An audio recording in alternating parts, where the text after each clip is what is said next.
Hi guys, thanks for joining us for another unbox. This is the BU-18Neo cone additional camera that I was speaking about in the PV-500 bundle.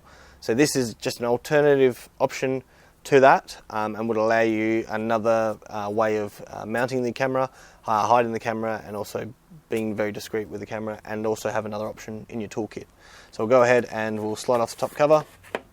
There is not a lot to it, to be honest with you. You have your instruction book, quite handy.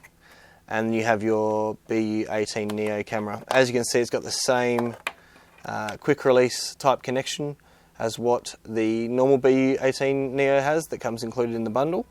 You still have your microphone port just below the camera lens there, and allows you to plug it straight into the Neo Pro. So additionally, its design is a cone type, so it's going to allow you to fit it in a bit more discreet circumstances. You've still got the cover on the back of the heatsink.